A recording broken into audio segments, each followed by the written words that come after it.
No one's coming to your party, grow up, Mom texted in family group chat on my birthday.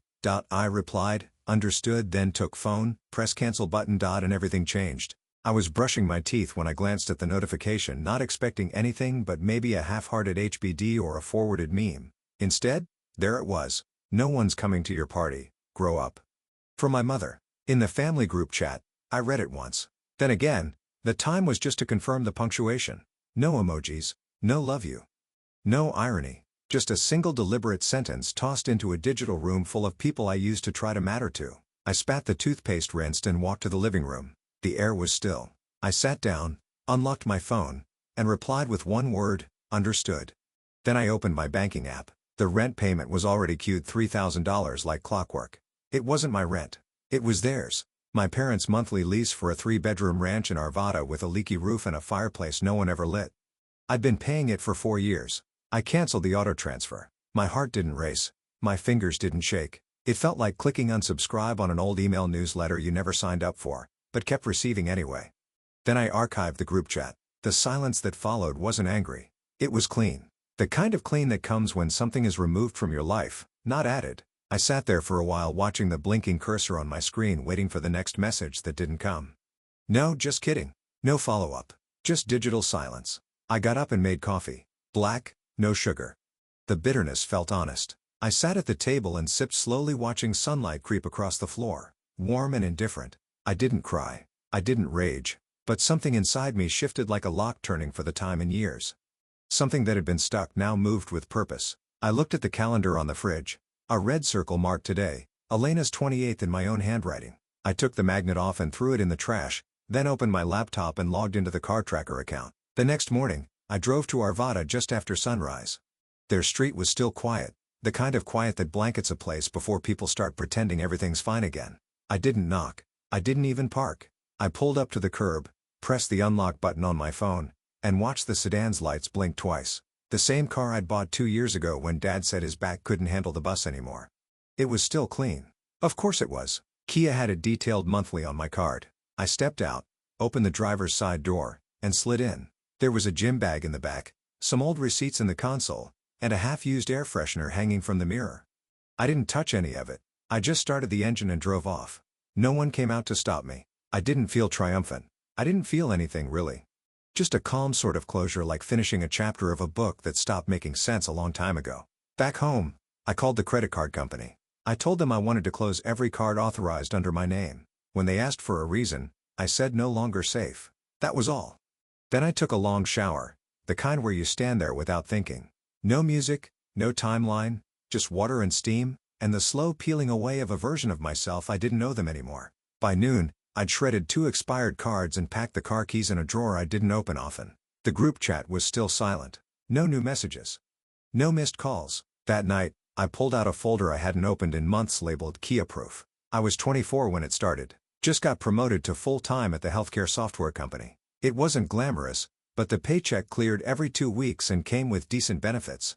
I remember telling them on a Sunday call, feeling proud. They didn't say congratulations. Mom just sighed and said, "That's a blessing. Especially now that things are tight over here. It began with one rent payment, just this month. Your dad's hours got cut again. Then it was groceries. Your sister needs real food, not ramen. Then the electric bill. Your mom's back acts up when it gets cold." By year 2, I was covering the rent, gas, phone bills, the cat's vet visits, Kia's car insurance, and anything they described as urgent. They never demanded. They just implied, "You're the stable one now. We gave you everything. It's your turn." Kia didn't work much. She said she was building a wellness brand. Mostly, she posted filtered yoga poses on Instagram and went on spontaneous weekend trips. I never saw anyone in the photos but her and a rotating cast of boyfriends. One of those boyfriends crashed the old Corolla. That's when I bought the newer car. Registered under my name, monthly payments on my card. She picked the color midnight blue. She took selfies in it constantly. One caption read, "So grateful for those who believe in me. You know who you are." She didn't tag me. Mom would text me after. "Wasn't that post sweet? She really does appreciate you even if she's not good with words." I nodded and said I was glad. But it didn't feel like appreciation. It felt like obligation disguised as flattery. Every month I told myself I'd pull back. I'd stop one bill. I'd say no to just one thing. But the moment I hesitated, the guilt came in waves. "We're your family, Elena. You think strangers would ever do this for you? And every time I gave in, I told myself I was being kind, that this is what good daughters do. But sitting there now holding the folder of receipts and bank transfers, I saw it clearly. They never saw any of it as kindness. They treated it like restitution, like I owed them for being born. I flipped the folder shut and placed it next to my laptop. On the screen, a notification popped up. Kia had posted another story. I tapped it open. She was poolside again. The caption said, "Healing requires space." I drove 5 hours that Thanksgiving morning with a pie in the passenger seat and a bottle of Pinot tucked under my jacket. I hadn't told anyone I was coming. I thought it'd be a good surprise. Maybe a little awkward but warm eventually. Maybe they'd even be happy. I knocked with my elbow holding the pie. The door creaked open and Mom blinked at me like I was the mailman. "Oh," she said. "You came." She called over her shoulder, "Kia, tell Josh to hide the gifts, your sister's here." I didn't ask what gifts. I already knew they weren't mine. Inside, everything felt too lived in, too settled, like a party I'd wandered into by mistake. Josh emerged from what used to be my room wearing socks I recognized. No one offered to move him. That night, I slept on the couch under a fleece blanket that smelled faintly like old Febreze and disappointment. At dinner, Don raised his glass. "Let's hear it for the woman who pays the bills but can't hold down a boyfriend." Laughter rippled across the table like it was a harmless joke, like I hadn't driven for hours to be there, like my presence was a performance they never asked for but still expected. Kia snorted fork halfway to her mouth. Even Josh laughed. He didn't even know me. I smiled faintly and drank my wine. Then I got up, cleared the plates, washed the dishes. When the sink backed up, I took out my wallet and called a plumber. He came in the middle of dessert. Afterward, no one thanked me. Mom patted my shoulder and said, "Next year, just tell us, okay?" We had plans. On the drive back, I didn't play music.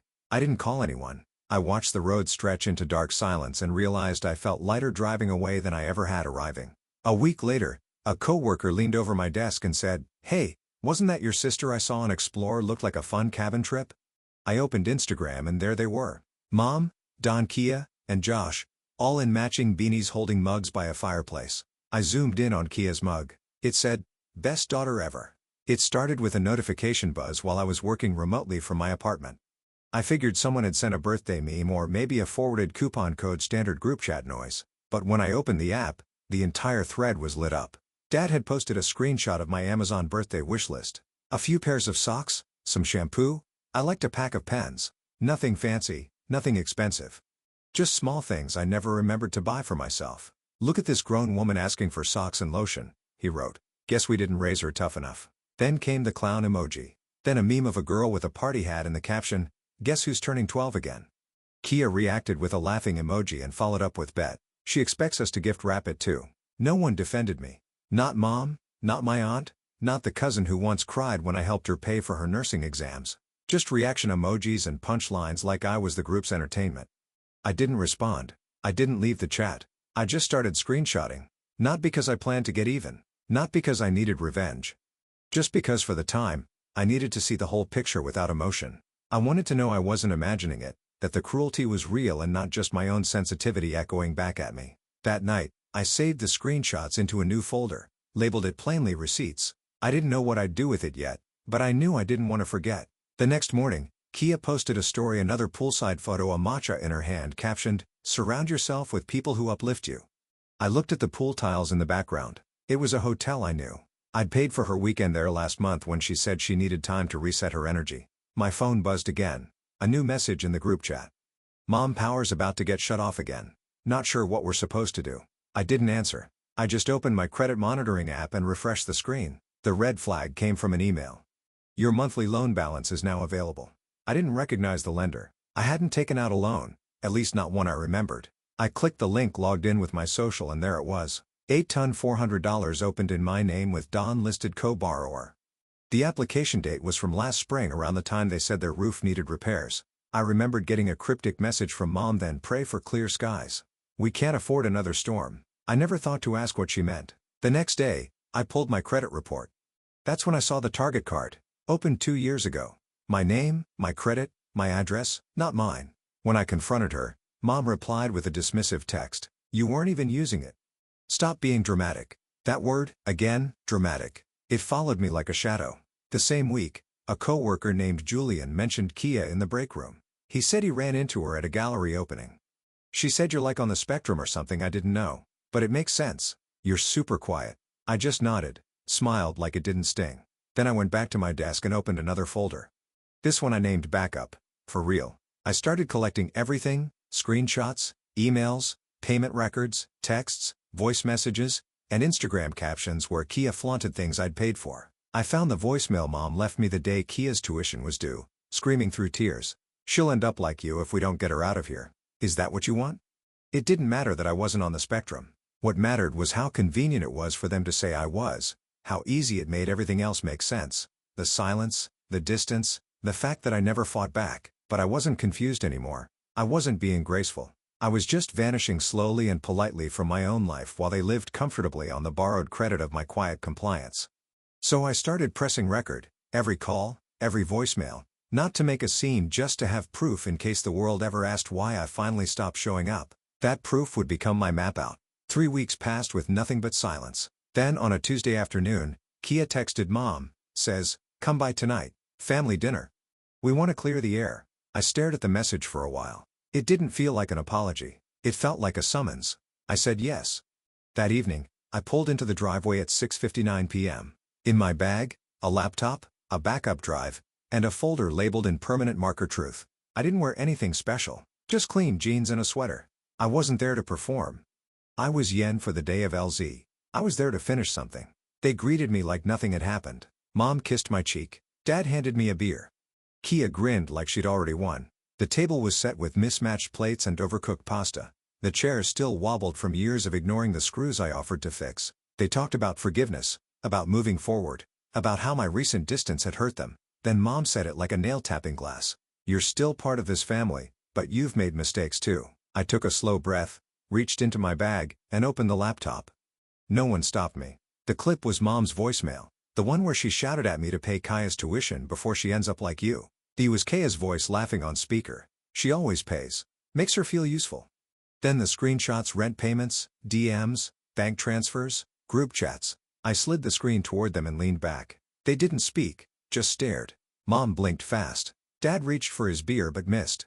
Kia's jaw clenched, but she didn't say a word. I opened the folder. Inside were printed emails, loan statements, the Target card notice, and at the top, a single page with my credit report circled in red. When I spoke, it was quiet. You don't get to ask for peace when you've only ever offered control. I reached for the USB stick and walked to the living room. Their smart TV powered on with a chime. The screen lit up with the loan application, Don's name as primary, mine as cosigner. I let them stare at it in silence. "You used my social without asking," I said, eyes on my father. "You put me on the hook for your debt." He opened his mouth, but I raised a hand. "It's already reported. They've frozen the account. You'll get the fraud notice next week." Mom's breath caught. Kia let out a dry laugh. "You're so dramatic. What's next? You going to sue us?" I smiled, then walked back to the door. "No," I said, "but he might." I pulled it open, and Jake stepped in. Kia froze. Her smirk dropped like a switch had flipped. He held a black folder in one hand and didn't look at her. He sat across from her and set it on the table. "You want to tell them," he said, "or should I?" Kia stood up. "Why are you here?" Jake opened the folder. Inside were printed screenshots of messages, edited timestamps, mismatched fonts. Beneath them, a transcript of voice memos Kaya had spliced to make it sound like he'd screamed at her. The metadata showed the audio file had been created on her laptop, not his phone. At the bottom was a handwritten plan in her looping cursive titled, "How to Emotionally Destabilize Him Before the Breakup." Mom covered her mouth. Don didn't move. Jake's voice stayed level. "You told everyone I hurt you. You told Elena I was dangerous. You said I stalked you." Kia snapped. "You don't get to. You're not the victim," Jake cut in. "You're the villain, and I'm done pretending." He stood and walked to the door without waiting for a reply. I followed him, then turned back once more. "You wanted me to be the good daughter," I said, the quiet wallet. "But I'm done playing the part." I grabbed my bag and laptop and stepped out into the night. Behind me, I heard the shouting start, Margot calling Kaya's name. "Dawn," demanding I come back, something heavy crashing against the wall. I didn't look back. Instead, I drove home in silence and woke the next morning to a blinking cursor and a folder labeled Archive. That night, I stayed up at my desk staring at the folder I had named Archive. It held everything: screenshots, voice notes, loan documents, bank records, Kaya's captions, Mom's voicemails. Nothing dramatic, just the facts no one had ever asked for. At 1:12 a.m., I uploaded it. The post read, When family treats you like an ATM with a heartbeat, no begging, no anger, just a link to the evidence and one closing sentence. I'm not angry, I'm not sad. I'm just done pretending this is what love looks like. By morning, it had spread. Not celebrity viral, but enough to catch hundreds of shares, dozens of comments, some from strangers, some from people who knew them. I didn't reply. I didn't need to. I'd already said everything. Dad went live from the garage by noon. Said I was fragile. She doesn't know what she's doing. Behind him, a pyramid of empty beer cans. He called it forgiveness. I posted a reply. No caption. Just a video of him from 3 years ago laughing. It's fine. I used her social. She owes us. I closed the app and walked to the window. Denver looked quiet from 10 floors up. 3 weeks later, I moved into a condo on the 10th floor downtown Denver. No rent. No roommates. Fully paid through a legal trust. No forwarding address. No name on the buzzer. Just clean floors, high ceilings, and silence I didn't have to earn. No one knew where I lived, not even close friends. I didn't post about it. I didn't text pictures of the view. I didn't owe anyone an explanation. The phone calls stopped. Eventually, even the cryptic posts and guilt-laced emails faded. I didn't block them. I just stopped listening. I built a new website that week. Black and white, minimal. Just a name understood consulting. Quiet steady. A space for people like me, those who grew up thinking love was something to buy back month after month. I didn't launch with a big announcement. No press. Just a simple line on the homepage. You don't owe anyone access to your peace. I worked. I slept. I healed. I didn't celebrate my birthday. But I bought a candle and lit it that night. Not for the year ahead, but for the years I survived without lighting anything at all. 3 weeks later, I screwed the plaque into the wall above my desk. Brushed steel clean font. No decoration. Just words I now lived by. We don't rebuild what broke you. We build what frees you. Beneath it, a smaller plate. Matte black. Just 6 words. Guess who's not turning 12 again? I stepped back, took a breath, and smiled. Not because they'd seen it, but because they never would. This year there was no cake, no call, no chaos. Just a quiet office, a locked door, and finally a life that belonged only to me.